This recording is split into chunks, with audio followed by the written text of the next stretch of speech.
now that we have a good understanding of the mystery of the beast, we can now go to chapter 13 and start studying it verse by verse. So what I want you to do is just open up your Bible to chapter 13. And let's look at the first two verses, and we're going to go verse by verse up to verse number 10. But we're going to start with the first two, verses 1 and 2. And the dragon stood on the shore of the sea, and I saw a beast coming out of the sea. He had 10 horns and 7 heads, with 10 crowns on his horns, and on each head a blasphemous name. The beast I saw resembled a leopard, but had feet like those of a bear, and a mouth like that of a lion. The dragon gave the beast his power and his authority in his throne and great authority. Now, we need to make sure that we keep this in context, because chapter 13 is not a new vision. It's actually a continuation of chapter 12. In fact, what I'd like to do is I'd like to read the last verse in chapter 12 and the first verse in chapter 13, so you'll see what I mean when I say that chapter 13 is a continuation of chapter 12. Let's read the last verse, and then we'll read the first verse in chapter 13. Then the dragon was enraged at the woman, and he went off to make war against the rest of her offspring, those who obey God's commandments and hold to the testimony of Jesus. And the dragon stood on the shore of the sea, and I saw a beast coming out of the sea. He had 10 horns and 7 heads, with 10 crowns on his horns, and on each head a blasphemous name. You see, the whole reason that the dragon is standing on the seashore is because he needs the beast to wage war against the rest of the woman's offspring. So he's standing on the shore of the sea calling forth the beast, commanding it to rise up out of the sea. Can you see how chapter 12 is now flowing into chapter 13? Good. So to make sure that we keep this in context, let me summarize the sequence of events in chapter 12, beginning with the war in heaven. Remember, the war in heaven occurs at the midpoint of the tribulation. Michael and his angels are battling Satan and his angels. And of course, Michael wins. And Satan is expelled from heaven for good.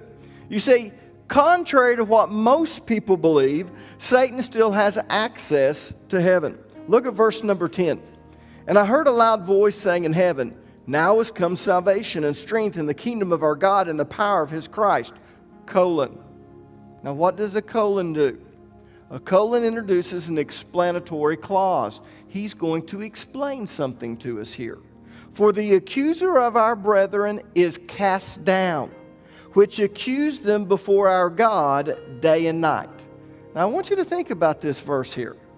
Lucifer was not accusing us before he fell. Before he fell, do you think Lucifer, whose job was to worship God and lead worship in heaven, do you think that he was worshiping and saying, "Now look at them down there"? No. We weren't even created, because actually Satan fell before man was ever created. So Lucifer wasn't accusing us before he fell. No. He only began accusing us after he fell. So this tells us that Satan has access to God in heaven, or he wouldn't be able to accuse us before God night and day. But after this war in heaven takes place, Satan is no longer going to have access to heaven. He's going to be cast down to the earth. And verse number 13 tells us that he'll be filled with rage because he's been cast down, and also because he knows he only has a short time. So he's going to direct his rage toward the woman who gave birth to the child. Now, if you remember, the woman represents Israel and the child represents Jesus. So Satan wants to take all of his anger out on the Jews. More specifically, the Jews in Judea or the Jews in Jerusalem.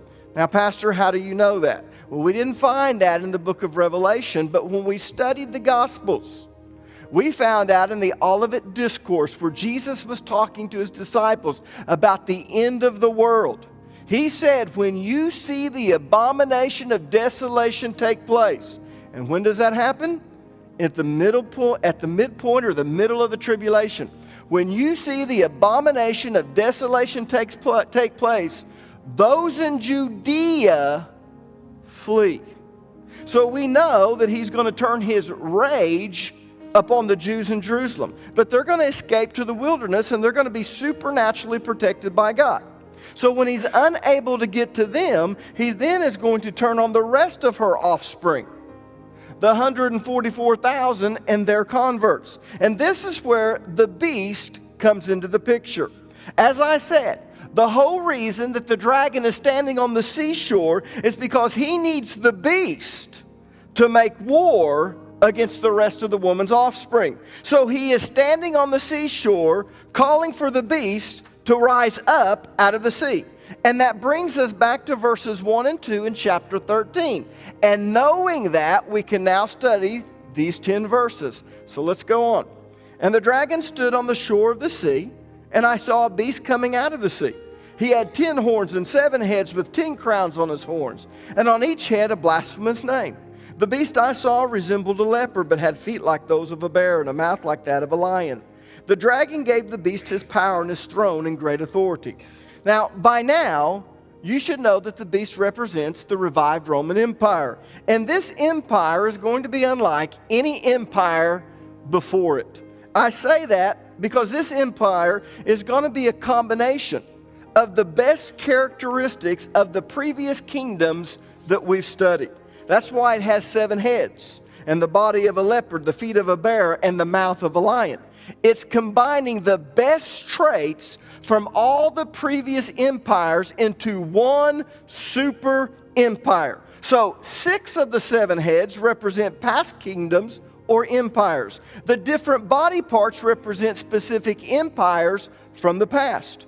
The leopard represents the Grecian Empire. The bear represents the Persian Empire. And the lion represents the Babylonian Empire. So the 7th and final kingdom will be, in a sense, the sum of all the previous kingdoms. It will be the most powerful and wicked kingdom the world has ever seen.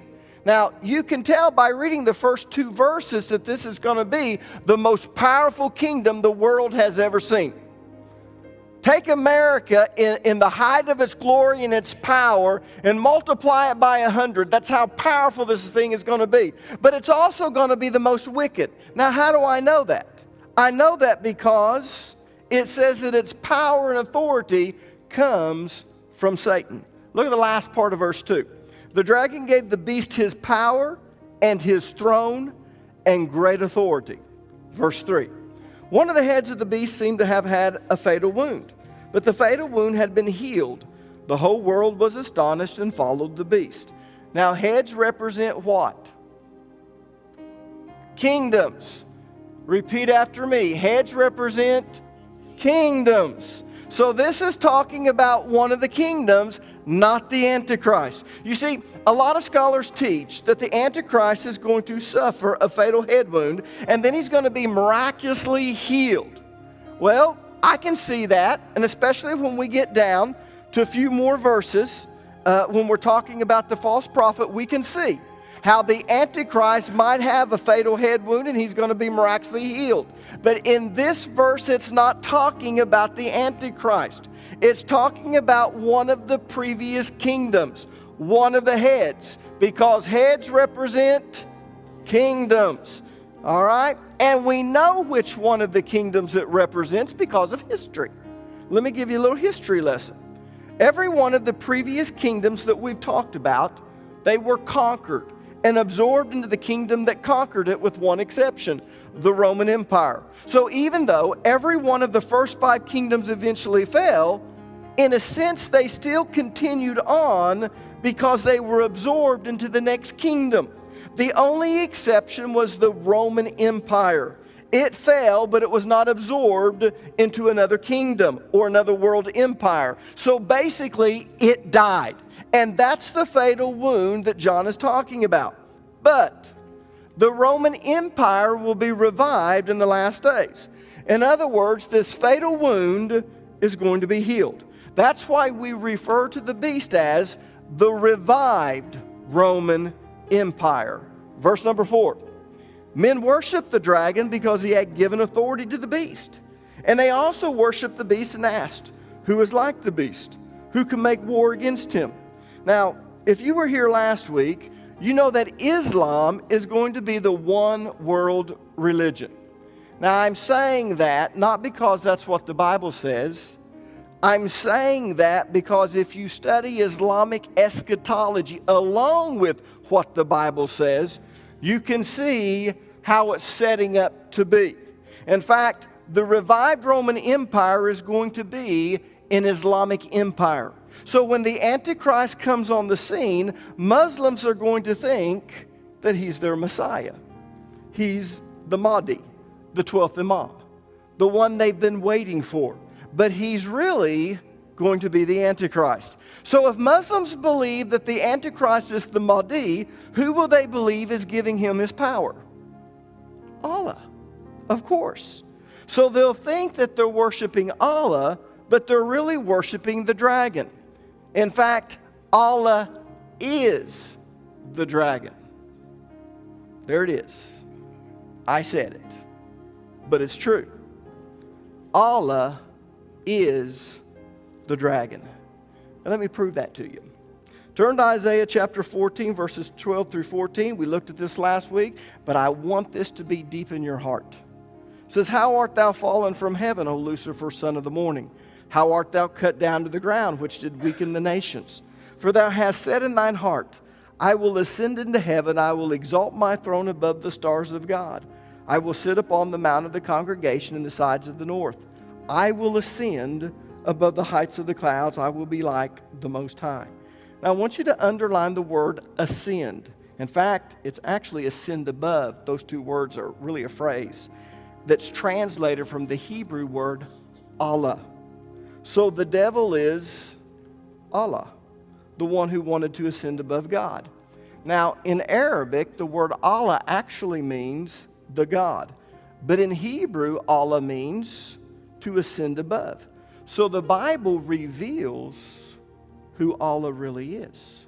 So the Muslims will think that they're worshiping Allah, and they are. They just don't know that Allah is Satan. And people, that's not a hard stretch of the imagination. In fact, if you study just a little bit of Islamic doctrine, you'll find out that Allah kills, steals, destroys. Those are the very things that when Jesus came along, he said, the thief comes to kill, to steal, to destroy. I've come that you might have life and that you might have life more abundantly. Now, when we go back to the Old Testament, some people point back to the Old Testament. Wait a minute, look what God did in the Old Testament. Well, that was a different dispensation. That was a dispensation of judgment, a dispensation of law, until Jesus could come and fulfill the law. We now live in a dispensation of grace. But when you study Islamic doctrine, what you find out is who they are worshiping is not anything like what Yahweh is or Jehovah. Verse 5. "And there was given to him a mouth speaking arrogant words and blasphemies, and authority to act for 42 months was given to him." Now notice it says, "and there was given to him," talking about the beast. There was given to the beast a mouth. The mouth is referring to a spokesperson, a leader. Now this is very important because from this time on, the beast in John's vision can refer to one of two things. It can refer to the seventh and final kingdom, which is the revived Roman Empire, or it can refer to the Antichrist, who's the leader of the revived Roman Empire, because he's the mouth of the beast, the spokesperson, the one who rules the beast. Now, it's very important that you understand what I just said. So I'm going to say it again, but I'm going to say it in a different way. The beast in John's vision represents the Antichrist and his kingdom. So sometimes the word beast is used to refer to the Antichrist, and sometimes it's used to refer to his kingdom. The context will tell you which. So as we begin from this point on reading and it talks about the beast, we will be able to tell from the context. Is it referring to the revived Roman Empire, or is it referring to the Antichrist? Now, let me explain why the beast is used both ways. You see, during the middle of the tribulation, the Antichrist is going to be given so much authority and so much power, he won't just be the leader of the revived Roman Empire, he'll be the revived Roman Empire, because it will be an Islamic confederation or an Islamic coalition. It's going to be an Islamic empire. He will be seen as the Mahdi. He will be seen as the 12th Imam. He is the undisputed leader of it. What he says goes. And as we get a little further into this, you'll find out why all of the sudden all of the Muslims will cheer for this man. But I'm getting ahead of myself. Notice what the last part of verse number 5 says. Authority to act for 42 months was given to him. Not talking about the beast now, or not talking about the revived Roman Empire, it's talking about the Antichrist here. Now, wait a minute. It says authority to act for 42 months was given to him. I thought the Antichrist came on the scene at the beginning of the tribulation. Wasn't he the guy that was riding the white horse? When we look up there and we look at the very first seal, it says a white horse comes. And we have in there Antichrist. And we said that he's going to start this 7-year peace treaty with Israel. So isn't he the one that came on the scene at the beginning of the tribulation? Well, then why does it say that authority to act for 42 months was given to him? That's 42 months is only 3.5 years. What's the deal? Here's the deal. He does not become the absolute ruler of the revived Roman Empire until the middle of the tribulation. You see, when he first comes on the scene, he is a great politician. He is a wonderful orator. He is someone that is able to do wonderful things. And he's going to be able to come in and take a few Islamic nations and bring them together into a peace treaty with Israel and allow Israel to rebuild the temple. But the revived Roman Empire has not yet given him his authority. They haven't turned everything over to him. When he first comes in on the scene on the white horse, there's only going to be a few Islamic nations that's going to recognize him as the Imam. But he does something in the middle of the tribulation that all of a sudden gets everyone's attention, and every Islamic nation in the world rises up and says, yes. Let's go to verse 6. He opened his mouth to blaspheme God and to slander his name and his dwelling place and those who live in heaven. All over the world, Muslims profess the Shahada. How many of you heard of the Shahada? The Shahada states that there is no God but Allah, and Muhammad is his messenger.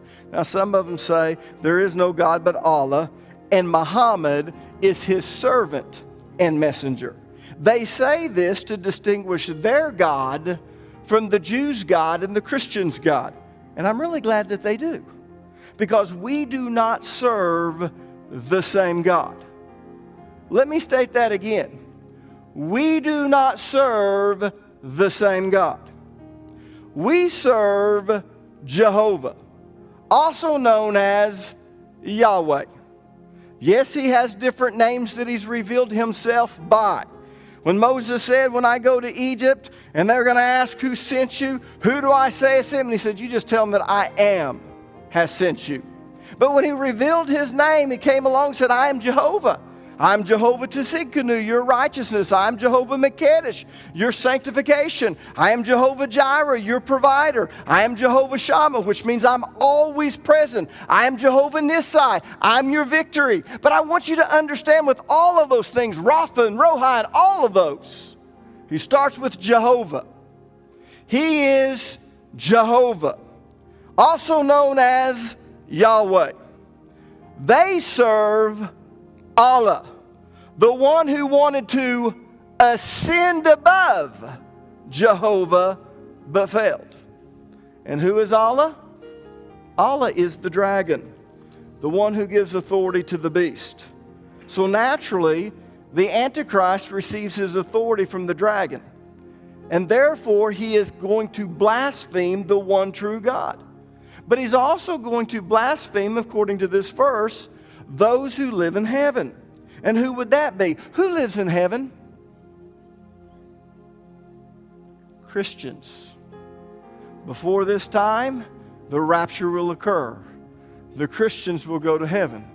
They will be living in heaven. This verse says that he not only blasphemes God, but he blasphemes those who live in heaven. He blasphemes Christians. So, the Antichrist is going to blaspheme the one true God and those who believe in his Son, Jesus Christ. And the Muslim world will cheer him on. Verse 7. He was given power to make war against the saints and to conquer them. And he was given authority over every tribe, people, language, and nation. Now this tells us the Antichrist is not going to be content with just blaspheming Christians. No. He will not be content until he makes war with them on those that dwell upon the earth. In other words, he's going to hunt Christians down to murder them. So those who weren't raptured are going to be given a choice. And you need to understand this. If you're living on the earth because you weren't raptured, you weren't prepared, you will be given a choice. In the second half of the tribulation, you either have a choice to become a Muslim or die. And that goes right along with Islamic eschatology. Islamic eschatology teaches that when the Mahdi comes, he will establish an Islamic empire over the entire world. And he will convert the people. But those who he can't convert, he will kill. Islamic eschatology teaches that. That is not me taking out some little remote references or some fanatical Muslim.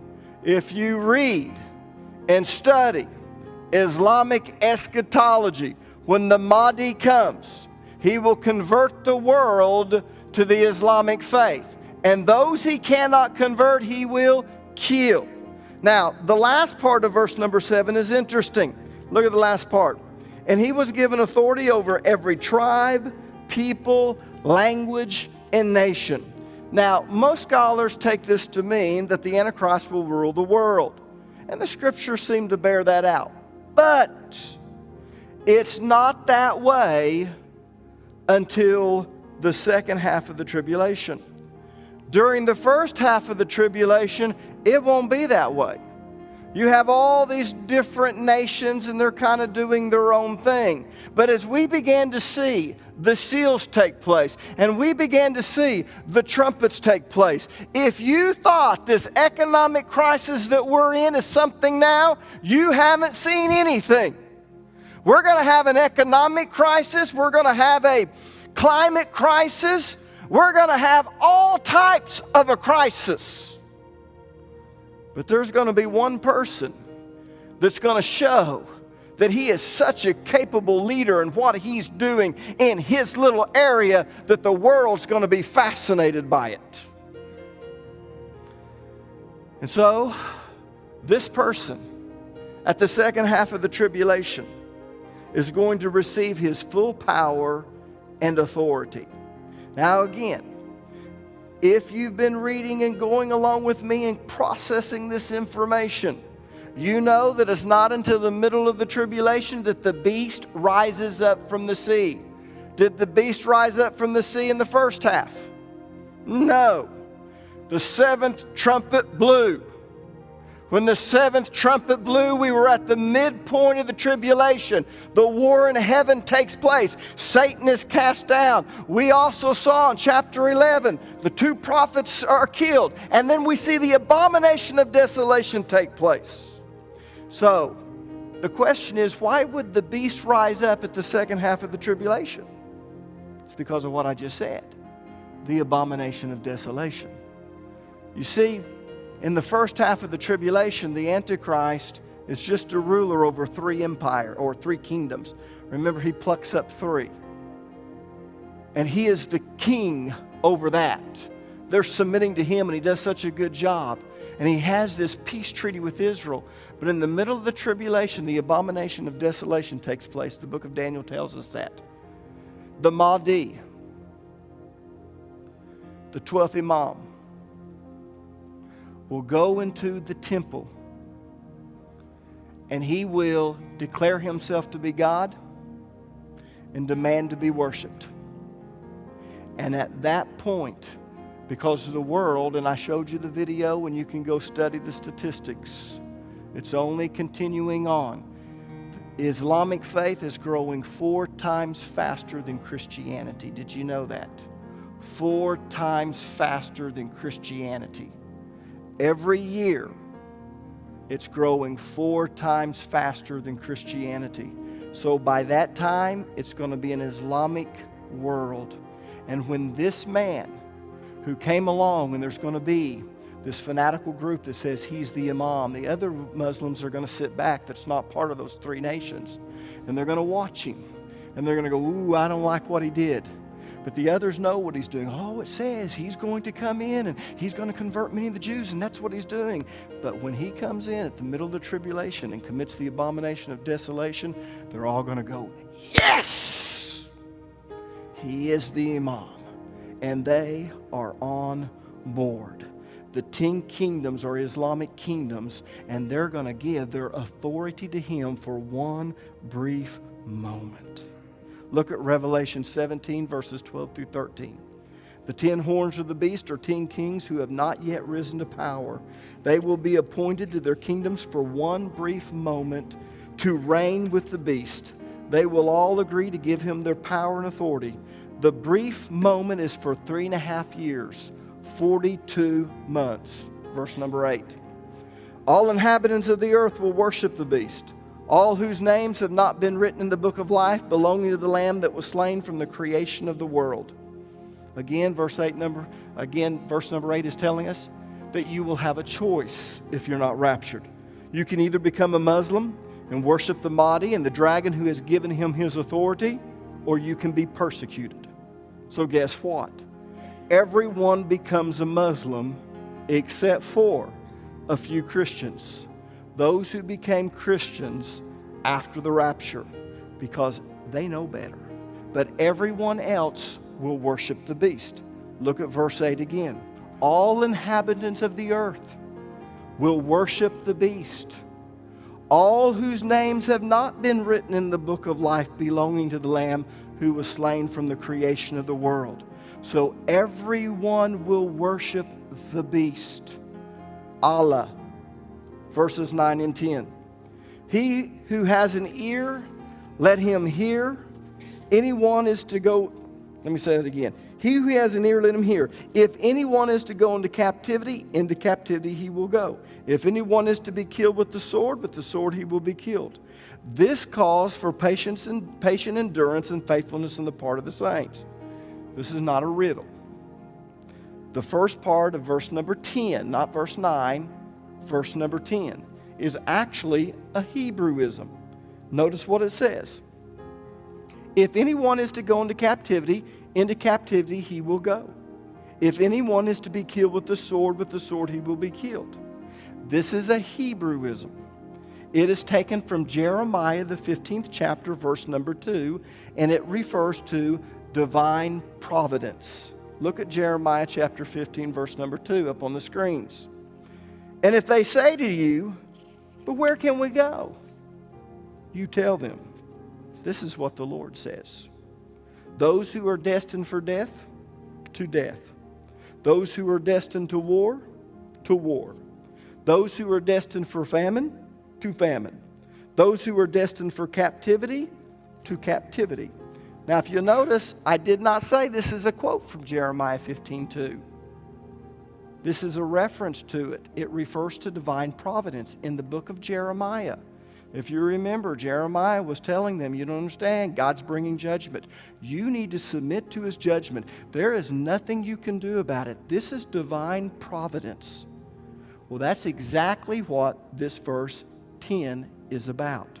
This is talking about divine providence. The end is going to play out just as God said it would. The Antichrist is going to be given power and authority to make war with the saints for 42 months, 3.5 years. Those who become Christians after the rapture, they will be persecuted, and there is no way to stop it. Those destined to captivity will go into captivity. Those destined to die will die. No ands, no ifs, no buts. No walking on your faith or talking on your faith or confessing it. This is divine providence. God said this will happen. Those who are destined to go into captivity for standing up for Jesus will go into captivity. Those who are destined to die for standing up for Jesus will be destined to die. You cannot change it. That's what he's telling us. We're coming to a point in the world where there is no ifs, ands, or buts. When the 12th Imam comes, when the Mahdi comes, he is the Antichrist, but the Islamic world will recognize him as their Messiah. And their eschatology teaches that he will convert the entire world into an Islamic nation or an Islamic world.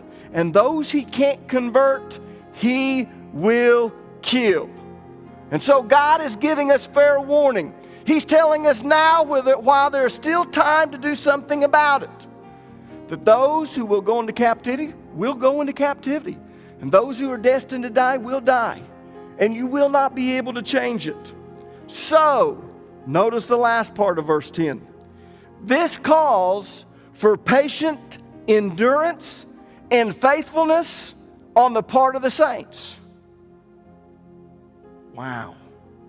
In other words, what he's telling us, if you miss the rapture, then you better be faithful to the end. And by all means, don't fear the one who can kill the body, but fear the one who can destroy both the body and the soul. Do not worship the Antichrist or the dragon who gives authority to the Antichrist, Allah. Do not take his mark. Stay faithful to the end. Those who stay faithful will get to go to heaven. Those who don't will be destined to hell. This is what it's coming to. We hit this in chapter 13. Now, in verse number 11, we will continue on and we will see the false prophet. We'll see what his job is. We'll also find out what Islamic eschatology has to say about this person. And we'll see how it's all going to play out, just the way that God said it would. Here Jesus, ek weet ek is 'n sondaar. Ek besef dat ek nie sal hemel toe gaan as ek nie 'n verhouding met U het nie. Ek glo dat U aarde toe gekom het en vir my gesterf het aan die kruis en weer opgestaan het uit die dood. Was my sonde weg deur U bloed en maak van my 'n nuwe mens. Ek wil nie meer sondig nie. Help my om vir U te lewe. Ek gee vandag my hart vir U en kroon U as koning van my lewe. Dankie dat ek nou deel is van die hemelse familie. Amen.